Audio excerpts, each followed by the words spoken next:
may mga asul na manlalaro sa gilid. Pasokon.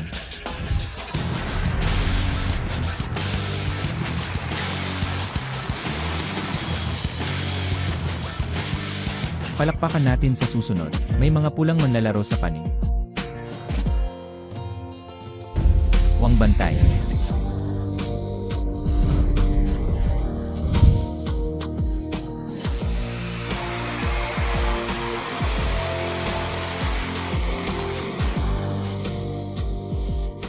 Pinili ng Blue Fang si Fasokon. Siya ay 20 taong gulang, galing siya sa Cambodia, taas 169 cm.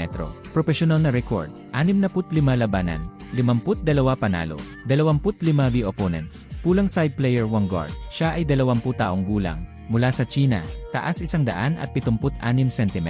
Profesional na record, 32 labanan, 28 panalo, ikalaban 7 beses.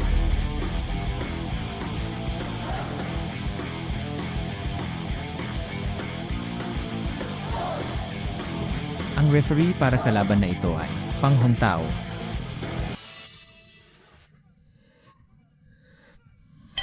Ito ay isang 65 kilo na karera. Napakabilis ng pag-akyat ng magkabilang panig. Kumusta naman ang Cambodian player na ito? Talaga mula sa paghawak hanggang sa pakikipaglaban. Tipikal pa rin ang Thai, na saan si Guard Wang, makakakita ako ng kaunti. Pagsasanay ng sanda, ang hakbang na ito ay umaakyat. Parang medyo mas mabilis. Ang bilis ng counter-attack at counter-attack. Lahat sila ay katulad ng estilo ni Sanda. Kaya napakatatag ng Cambodian boxing champion na ito. Huwag magmadali. Lumapit at gumamit ng ilang mabilis at tumpak na mababang binti sweeps sa isang hilera. Pindutin ito. Sa hita ni Guard Wang. Sa hugis ng katawan, bahagyang mas malakas si Wang Guard. Kaya mas malaki ang bentahe ng boxing niya.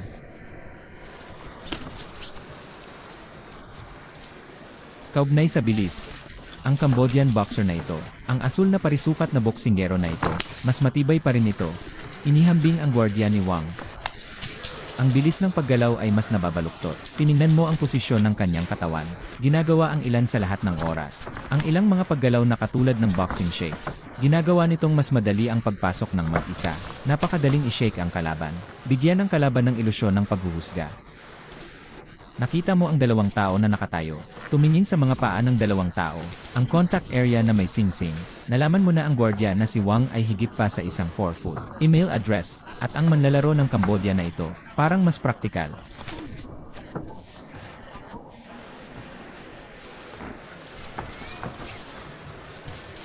Gayunpaman, bagamat nakatayo siya sa kanyang mga paa ay medyo matatag. Ngunit ang bilis ng paggalaw ng pag-iwas ay napakabilis pa rin. Isa lang ang nasa lubid. Pinilit siya ng isang gwardiya ni Wang na ilagay sa lubid.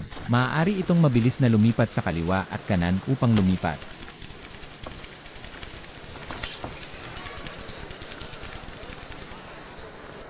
Tinitignan ito ni Wang Guard mula sa ilang mga aksyon. Ang pangkalahatang koneksyon ay medyo makinis.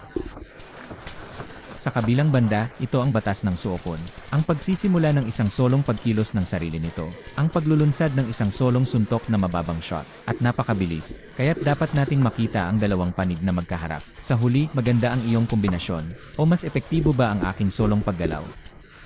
Sa palagay ko ito ay isang asul na manlalaro sa Fasokon Blue. Nakakatukso pa rin, hindi pa talaga naglalaro, walang puwersa. Sa palagay ko dapat ay nasa ikalawang round na siya. Sa ikatlong pag-ikot, baka talagang ipakita ang kanilang lakas. Dapat ay nasa yugto pa rin siya ng pag-alam.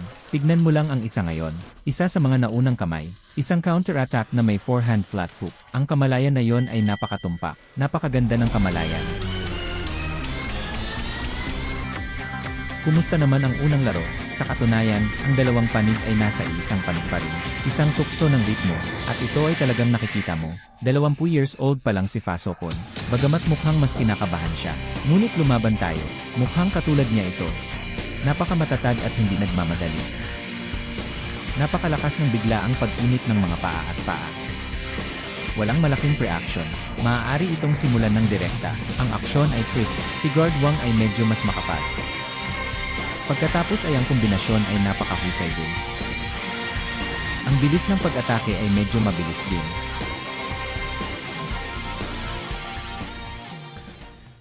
Magagamit ba ni Fasokon ang nakakasakit na dalas na ito? Maaari kang bumangon. Nga pala, isang mababang sweep ang nagbukas ng daan. Magwalis ng mababa para buksan ang daan at pagkatapos ay bumalik pababa. Kapag hinahabol ka ng kabilang partido, dadalhin ka agad ng front hand hook, labanan o ipagtanggol ang laban sa iyo. Sa katunayan, kung minsan ay naglalaro ito ng mga laro, parang labanan. Sa katunayan, ito ay isang taktika. Maglalagay ako ng bitad para sa iyo. Hinawakan ko ang aking mga binti at sinalakay ka. Kailangan mong lumaban. Lumaban ka. Naglakad ako pabalik. Sumulong ka agad. Wang Weiwei hook na may isang front kamay. Pindutin ito. Noon ni Fasokon. Nakikita mo ito. Ito, ang kamay ng gwardiya na ito na si Wang ay patag. Mukhang nag-init. Ang opensibang momentum ay medyo malakas. Ang Cambodia ay isang manlalaro sa mga tuntunin ng teknikal na estilo. Sa katunayan, ito ay Muay Thai. Tila walang malaking pagkakaiba. Hindi naman siya mukhang Hapon o mga Europeo. Ang mga Amerikano ay nagsasanay ng Muay Thai. Iba na ang style. Baka mas malapit pa ito sa Thailand. Ang pakikipaglaban ay talaga kung ano ang hitsura ng mga Thai. Makikita mo kasama na ang frame kasama ang sentro ng gravity. Sa mga tuntunin ng boxing, ang Cambodia at Thailand ay halos parehong species. Ang estilo ng pakikipaglaban ay halos magkapareho. Sa panonood ng eksena, palaging ginagawa ni Guard Wang ang ganitong uri ng pag-iwas. Ang Fasokon na yon ay talagang napakakalmado. Kanan. Ito ay napaka-prickly. Tumalikod at iugoy ang iyong mga binti. Ngayon ay mahirap na magkaroon ng isang epektibong pag-ugoy ng mga binti pagkatapos ng pag-ikot. Tulad ng pagbabalik ng hari ng sanda noon. Ang isang ito ay may ilang mga pag-ikot at pag-ugoy ng mga binti. Naging tanyag siya noong unang digmaang pandaigdig. Dahil sa ganitong uri ng nakakasakit at nagtatanggol ng mga salita sa free wave machine. Mahigpit ang depensa. Hindi ito kasing bukas at sarado ni Sanda. Ang pagtatanggol ng ulo ay hindi na kasing baluktot na ngayon. Mag-clamp ng mahigpit. Kaya ang ganitong uri ng pagkakamali sa pagtatanggol sa pagkilos. Medyo mas mababa. Alam mo, kahit sa second round, nakapasok na kami sa second half. Ang pamamaraang ito ay talagang mas kumikilos. Ngunit mas maingat pa rin siya.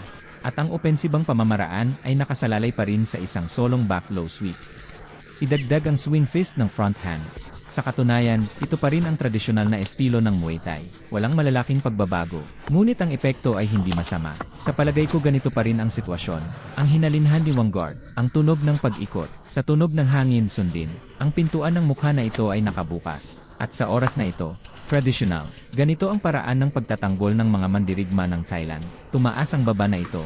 Minsan hinawakan. Ito ay mapanganib. Ang opensibang ritmo ni Vanguard, malinaw na pinabilis ang ikalawang laro ng pag-atake, at ang paraan ng pag-atake, malinaw na mas mayaman kaysa sa unang laro, at ang linya ng welga, kaunti pa.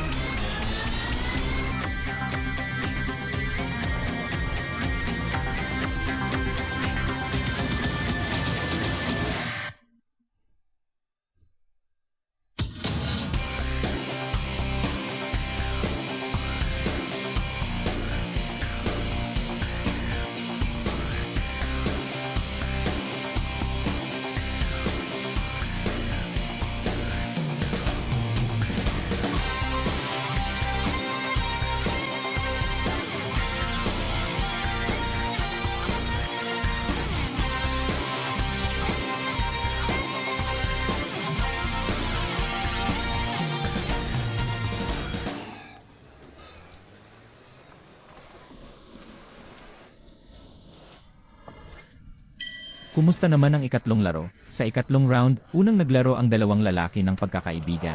Ito ay isang gulo, o may suntok ang gwardiya na si Wang. Malinaw na tinamaan nito ang ulo ng Fasokon na ito. Natagpuan namin ngayon, ang atletang ito ng Sanda ay nagbago sa manlalaro na ito. Kapag sumunod na ang mga manlalaro sa silangan na ito, ipinanganak bilang isang manlalaro ng Thailand, lalo na ang mga manlalaro ng Thai sa Asia. Kapag pinagsama-sama mo ang iyong mga kamao, sa katunayan, ito ay isang ganap na kalamangan pa rin. Kanan, pasok na ito sa ikatlong round. Panahon na upang simulan ang pamamaraang ito. Dapat ay mas marami pa sa pangunahing pag-atake na ito. Kung hindi man, ang unang dalawang pag-ikot na ito ay nag-iisa sa sarili. Wala nang gaanong magagawa. Dapat itong sabihin, sa ikatlong pag-ikot, kung hindi ka lumaban ng maayos, wala kang pagkakataon. Nasaan si Guard Wang? Sa mga tuntunin ng mga nakakasakit na pamamaraan, sinasabi namin ang pangalawang laro. Mula nang ito ay dumating, maraming paraan para magawa ito. Pagkatapos ay nasira ang offensive region. Tingnan ang pangatlong laro, siya ay nasa ganitong bilis. Katotohanan at katotohanan, mayroong kaunti pang mga pagbabagong anyo. Ginamit ko na lang ang kamay ko. Nagpatuloy ako sa pag-indayog at biglang pumasok. Hayaan ang kalaban na magmuni-muni. Lalabas ako. Bigla itong naging matibay. Wala ni isa man sa kanila ang huwad mula sa mga mata. Sa pagkakataong ito, nag-aalala rin si Fasuokon tungkol sa pagpapakilos ng eksena. Medyo mas maganda pa rin ang performance ni Guard Wang. Gayon din sa bilang ng mga pag-atake na ito. Ano sa palagay mo? Maaaring lumaban ng 2 beses si Guard Wang. Mas marami pa rin ang bilang ng mga pag-atake para kay Wang Guard.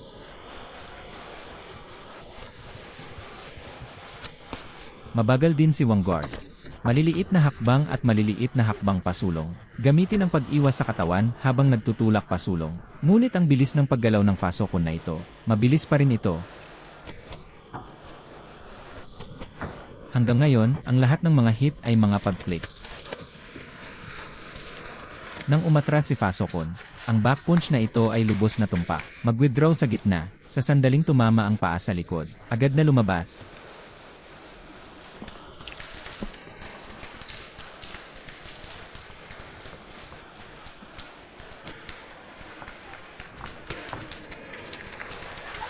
Taktikal na kaayusan ni Wang Guard. Sa palagay ko hindi pa rin ito sapat na matino. Talagang pinipilit nito ang kalaban. Pagpindot pasulong. Ngunit ito, walang tunay na epektibong mabigat na hit. Hindi ito sapat na compacted. At malinaw na nadama ng kalaban ang kanyang panunupil.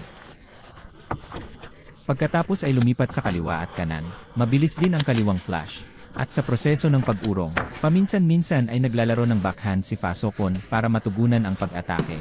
Napakatumpak at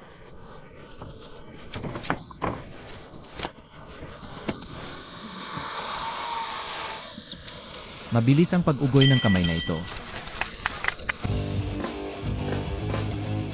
Ngayon ay talagang nalaman natin. Ito ay higit pang mga mandirigma ng Muay Thai.